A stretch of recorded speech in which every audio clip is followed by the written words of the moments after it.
Paulo, a gente já percorreu o primeiro, segundo, terceiro capítulo. No terceiro, quando Isaac encerrou, né, o terceiro capítulo, que era a imagem da igreja, né, que a igreja é uma família. É assim que o pastor Hernandes Dias Lopes ele faz a divisão do capítulo 3. A igreja é um campo, a igreja é um templo, e aquela finalização que todos nós, seja Paulo, seja Cefas, seja Apolo, todos nós somos de Cristo.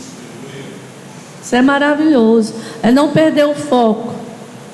Não perder o foco é saber que acima de todos nós, acima de toda a liderança, acima de todo aquele que teoricamente se diz autoridade ou tem algum cargo, é Cristo que é o soberano, é Cristo que reina. É para Ele que nós estamos trabalhando, né? E o capítulo 4, Paulo já vem mostrar as marcas do ministro. O pastor falou semana passada do versículo 1 até o versículo 13, né? E nos primeiros versículos, o que Paulo fala é que o ministro é um dispenseiro, né? É um dispenseiro. O que é um dispenseiro? É um trabalhador, é um servo, cuida da dispensa, né? Ele tem um cargo onde ele cuida da administração dos víveres, da alimentação, dos suprimentos. E é isso que o ministro é. Então, Paulo está dizendo que ele, Apolo, Cefas ou qualquer outro, é um dispenseiro. E o que é requisitado desse dispenseiro? Fidelidade. Ele diz: do dispenseiro é requisitado a fidelidade, que eles sejam encontrados fiéis. E ainda nesse primeiro pedacinho, ele fala assim: e que sabemos que seremos julgados, né? Há um partidarismo, e nós seremos julgados por ser ministros. Mas Paulo, não estou nem me importando com o julgamento de vocês. Nós sereis julgados pelo Senhor. Todos nós seremos, né? Ele diz assim: a minha consciência não me acusa,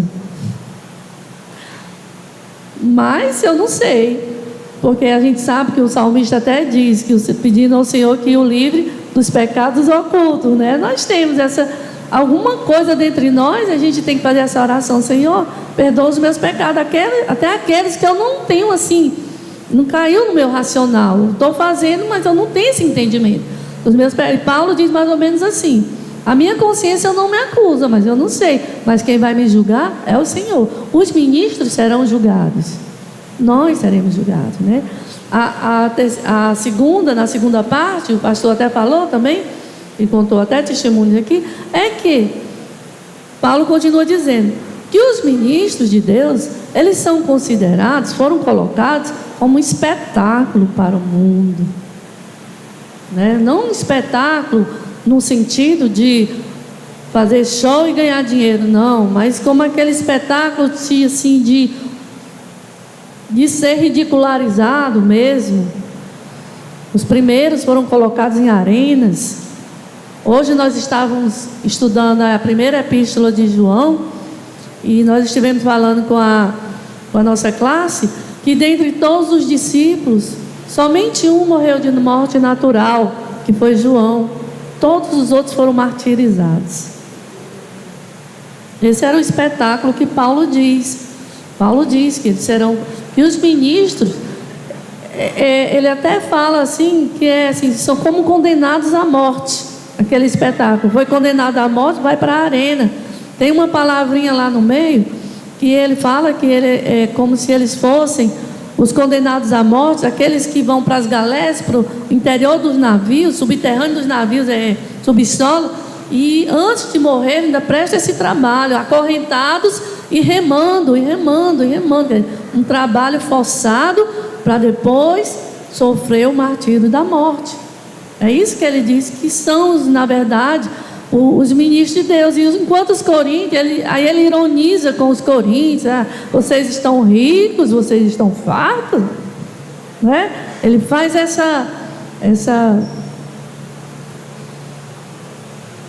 vocês são reis, vocês são sábios.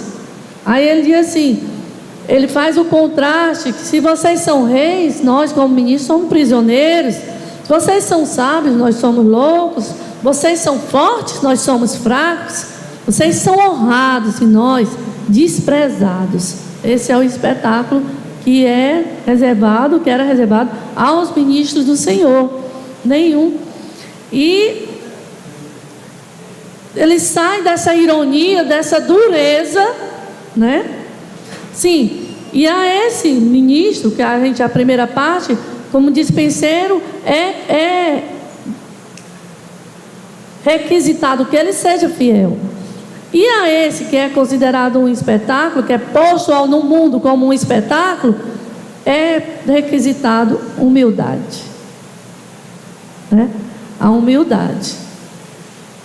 Não aquela humildade, é porque eu sou muito humilde. Não, é a humildade de verdade, aquela humildade de ser escarnecido e abençoar, ser muitas vezes, sim, como já aconteceu e a gente sabe, a gente vê, de ser agredido e ele perdoar.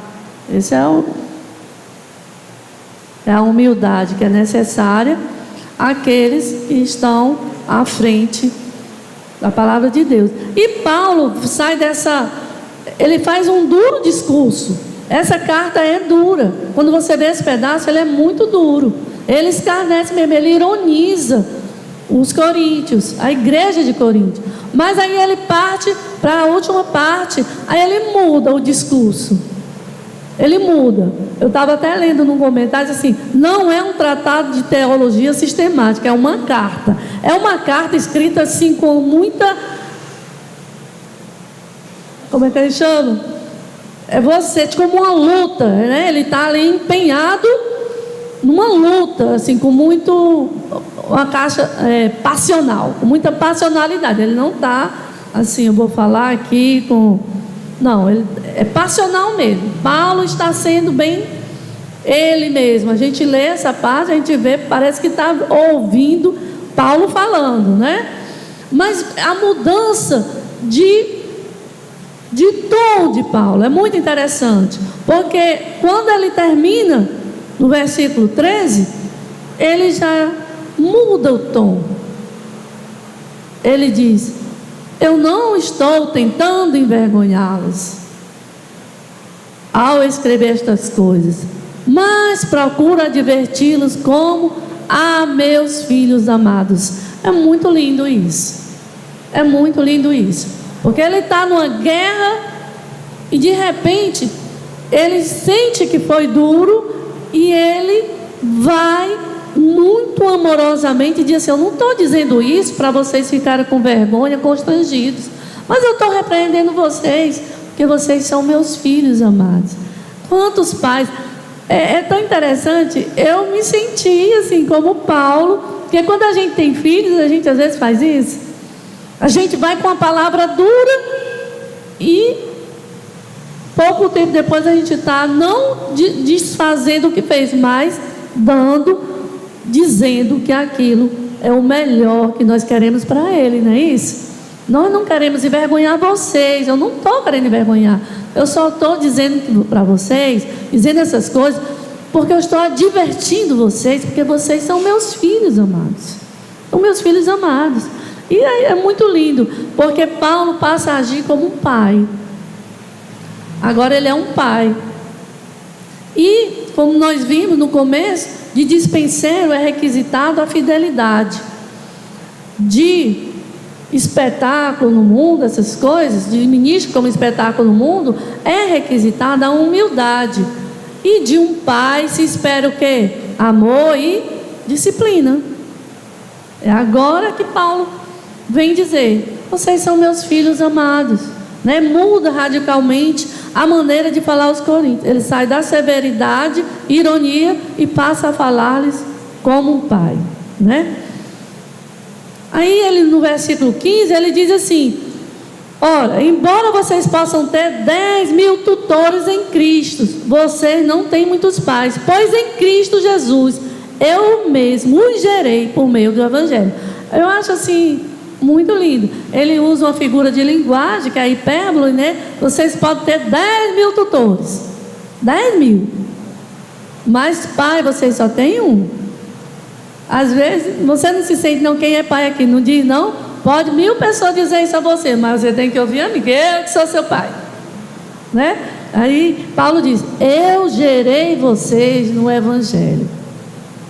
Ele vem, toma aquela figura paternal mesmo, diz assim: vocês são meus filhos, gerados por mim. Não foram gerados de qualquer forma, não. Foi nas boas novas. Foi nas boas novas. Eu gerei vocês. Até aqui, o que Paulo está querendo dissuadir dos coríntios é aquela rivalidade, aquela torcida por ministro A, ministro B, ministro C. Então ele está dizendo para ele: vocês podem ter 1000, e ele não está falando aqui contra Apolo ou contra Cefas ou contra qualquer outro. Pode ter todos os outros podem ter qualidades que eu não tenho, porque vocês sabem, nós falamos que Apolo, ele tinha uma eloquência, e os coríntios, como era cultural isso, era muito deles mesmo, de querer, de gostar de pessoas que tinham fluência no falar, e tinha muitos argumentos. Então Paulo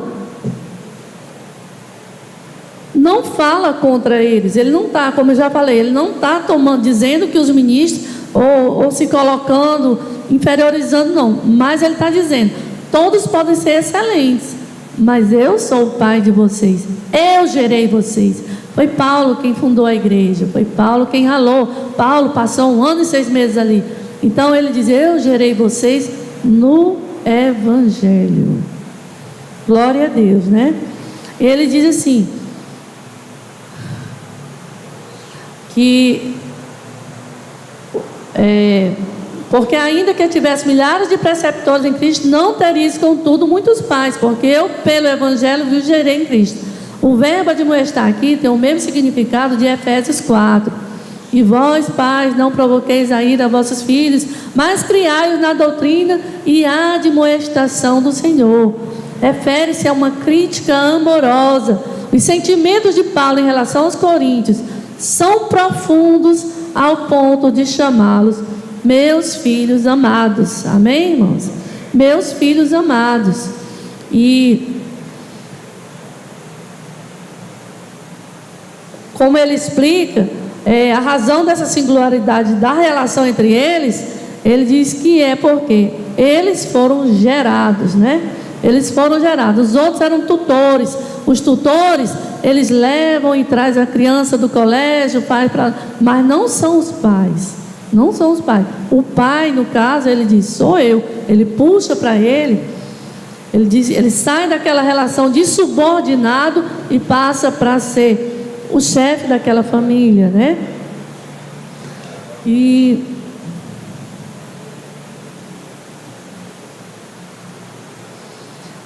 eu vou ter até aqui, é um clichê que se usa muito, as pessoas assim, muito amor envolvido.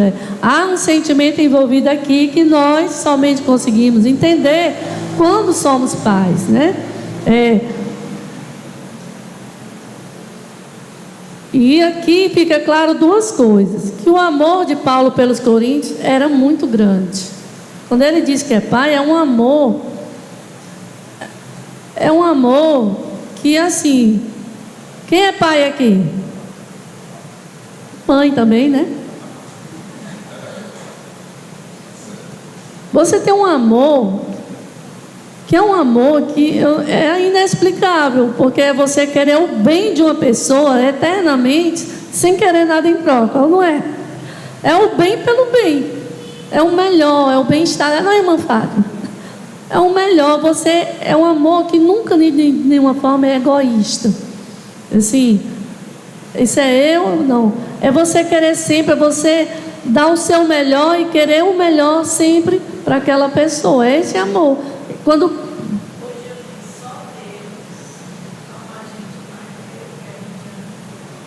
é verdade. É isso que ele quer chegar também. Que é um amor realmente que não tem egoísmo nenhum, é um amor, eu acho que é o verdadeiro significado de amor, tá? Eu não quero um retorno, o retorno que eu quero é a felicidade dele mesmo, né? E é isso que Paulo está dizendo, é um afeto muito grande. E assim, não importa que proveito eles podem ter tido com o ministério dos outros, eram devedores de Paulo acima de todos, e portanto deveriam dar ouvidos às suas palavras, né? Além desse amor, pelo gosto da gente, eternamente também a nossa voz teria aquele peso na vida do filho, né? Não é não? Então, aquele peso, a gente sabe quando são crianças. Essa semana a Camille dizendo que a gente passou pela UFC e ela leu o UFC. Aí eu disse, sua mãe estudou aí, a Bia também estuda, só que lá em Sobral.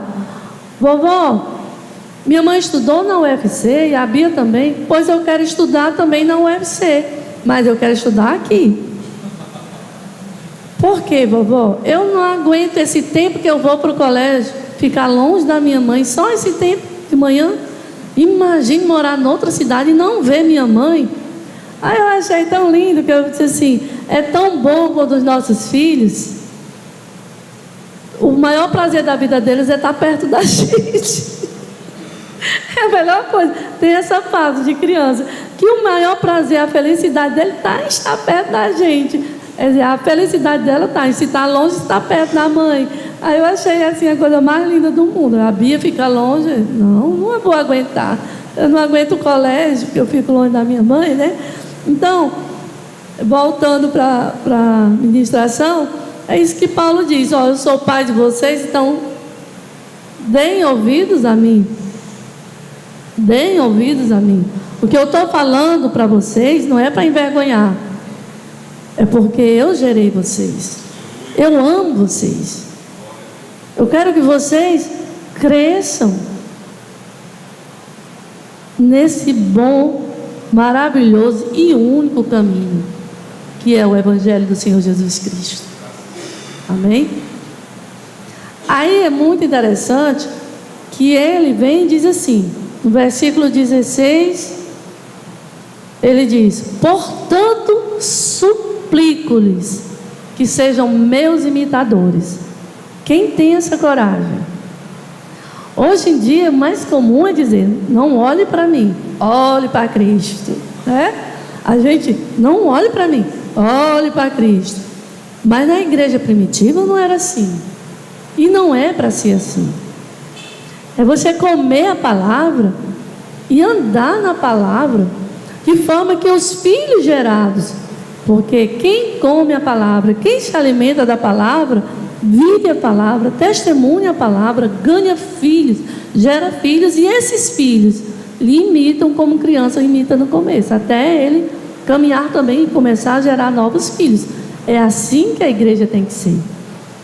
Sede meus imitadores. Não é a primeira vez que Paulo fala isso, né?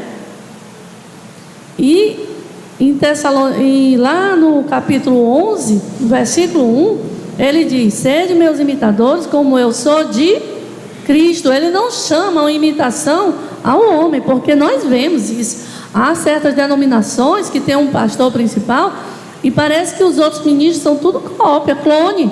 Corta o cabelo igual, fala da mesma forma, pode prestar atenção, coloca a voz do mesmo jeito, clone. Você já sabe, é da igreja tal. Está todo mundo clone, mas não é isso. Sede meus imitadores em viver o Evangelho, em viver a palavra, em viver. Paulo não tinha constrangimento de dizer isso, porque a conversão dele foi uma conversão mesmo profunda, e ele vive o Evangelho, e ele diz, eu chamo vocês, olhem para mim, me imitem. E em seguida ele diz, por esta razão eu estou lhes enviando Timóteo. Aí ele diz que Timóteo é meu filho amado e fiel no Senhor. Então Timóteo, ele tinha a certeza que enviando Timóteo, Timóteo faria exatamente o que ele faria. Ele presente, ele faria, né? O qual lhes trará à lembrança a minha maneira de viver em Cristo Jesus, de acordo com o que eu ensino por toda parte, em todas as igrejas. Eu li, eu não peguei o autor da frase, mas ele diz assim: às vezes as pessoas precisam mais que sejam lembradas do que instruídas. Porque, pode prestar atenção, às vezes você vai falar com a pessoa: não, eu já sei. Não, eu sei da Bíblia. Ela sabe realmente muitas coisas, mas ela não lembra. E se você não lembra, você não segue. Você não está obedecendo. Então, trazer a lembrança. Jeremias diz: eu quero trazer a lembrança aquilo que me traz esperança. A palavra de Deus é isso. A gente tem que comer, remoer, lembrar todo o tempo. Ela tem que estar aqui todo o tempo. Que é aí, como hoje nós falamos de manhã, ela muda a estrutura da gente. Ela faz a gente caminhar, não como a gente quer, não segundo os ventos do mundo, não segundo as falácias dos homens, mas segundo aquilo que Cristo quer. Aquilo que Cristo deseja para nós. É isso que Paulo está dizendo. Não se sabe se Timóteo já tinha ido, se estava viajando, aparentemente sim. Quando ele escreveu, ele já tinha enviado Timóteo. E a certeza de que Timóteo traria a lembrança dos coríntios como Paulo era. Então, é interessante isso. A confiança que ele tem naquele filho, que lá em Timóteo ele chama Timóteo também de meu filho, né? Na carta que ele escreve a Timóteo, né? E a certeza de que ele faria fielmente aquilo que Paulo faria se estivesse presente, né? Paulo continua apelando para que sigam seu exemplo, e para dar mais ênfase, ele diz que envia Timóteo. Eu estou lendo o que eu escrevi aqui, né? Então, quando Paulo fala isso, ele diz: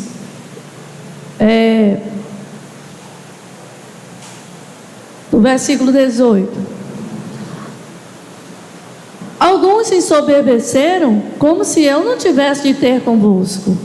Ele diz que vai mandar Timóteo, que ele vai lembrar. E ele continua dizendo: alguns se ensoberbeceram, como se eu não tivesse de ter convosco, né? Então, quando ele fala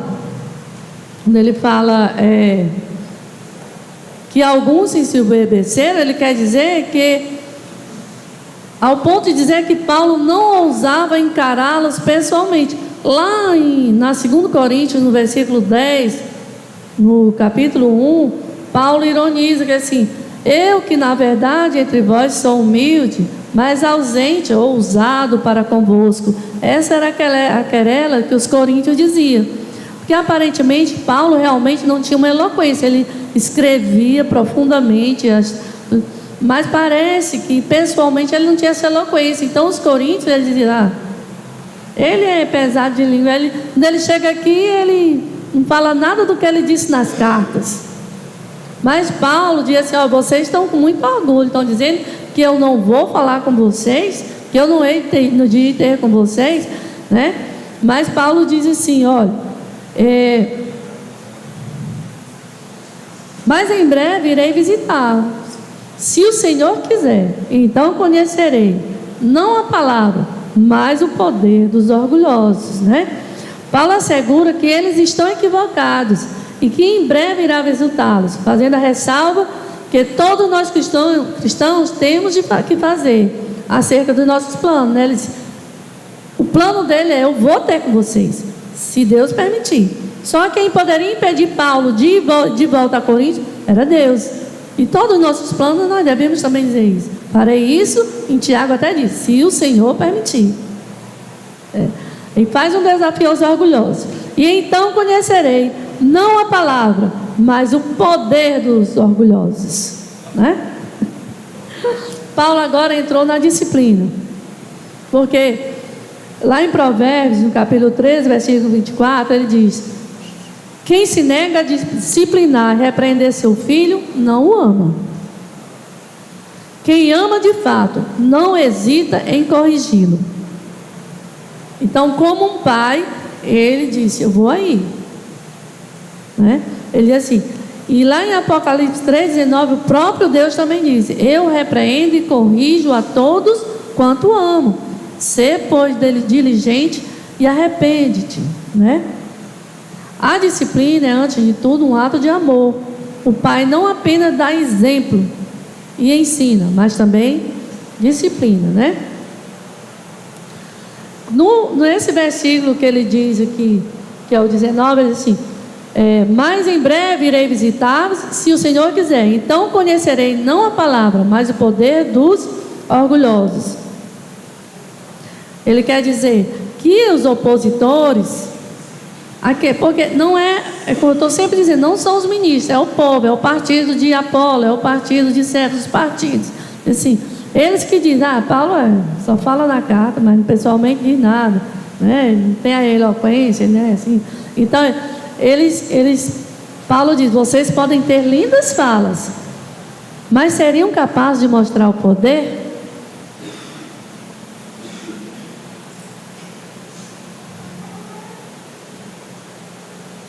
Paulo com frequência se demora no fato de que o Evangelho não fala apenas aos homens o que deve fazer. Nele, Deus lhes dá poder para fazê-lo. Não era uma questão de se os oponentes de Paulo podiam falar bem, mas se o poder era manifestado neles. Entenderam? Ele queria saber se havia eficácia na palavra deles. A gente fala muito em administração, em eficácia, efetividade. O que é isso? É você ter um plano e esse plano você colocar, executar um projeto com tudo, a execução de um plano com aquele dinheiro que estava previsto e o sucesso realmente, alcançar o objetivo que estava planejado. Essa é a eficácia. Então, só palavras, eu quero ver o poder, né? Calvino diz, Paulo está falando a respeito daquela eficácia espiritual de que são dotados, que partilham a palavra do Senhor com fervor. O reino de Deus é poder, é vida, é transformação. Não é só palavras, não são só palavras. Eu posso falar eu não me acho assim eloquente, mas assim, posso dar um bom argumento, mas se eu não viver isso, não há poder. E quando ele fala em poder, não é o poder de eu ter muito dinheiro, ou de eu ser poderosa, ou comprar um carrão. Não é esse poder. De eu ostentar, não é. O poder, o Isaac até já falou, o pecado inverteu os valores, né? É um mundo invertido.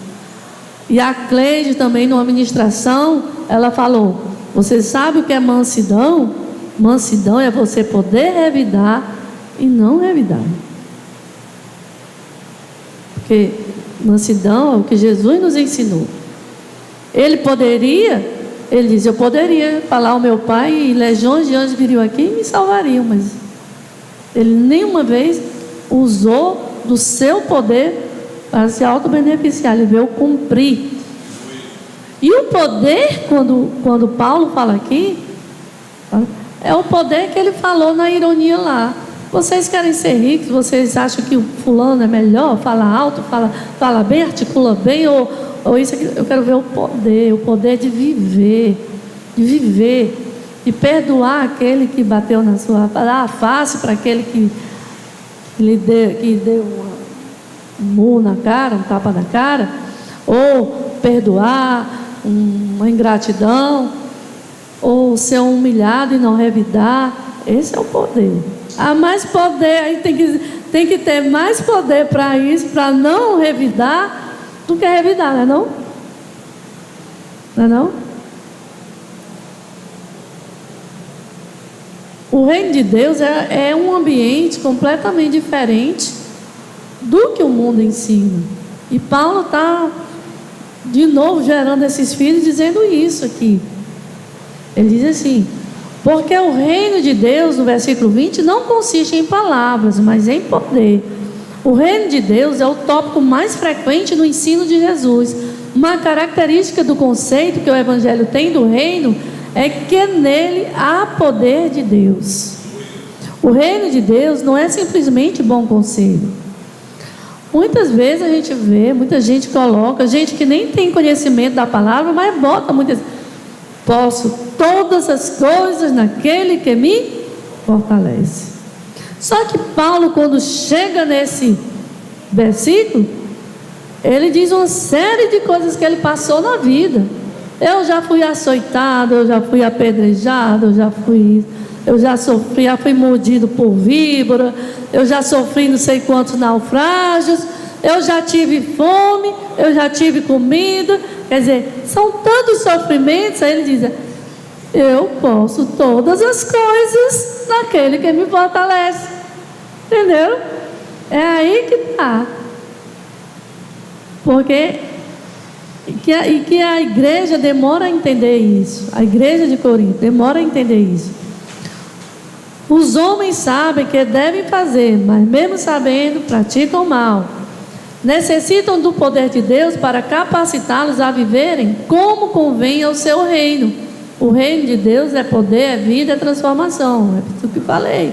Quando a gente lê lá o Sermão do Monte, o capítulo 5, a gente vê o que é necessário, como Jesus fala, das bem-aventuranças daqueles que são do reino. A gente tem que ler todo dia, porque não é o normal nesse mundo, não é o normal, né? Bem-aventurados que choram, bem-aventurados, né? Os que... As bem-aventuranças é sempre assim, os pobres de espírito. Não é pobre de não ter dinheiro, pobre de espírito.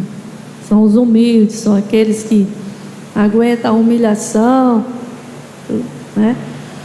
Aí no encerramento aqui, versículo 21, Paulo diz: o que preferis? Irei a vós outros com varas ou com espírito de mansidão?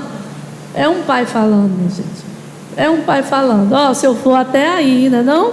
Quem nunca disse isso? Como é que vocês querem que eu chegue até aí?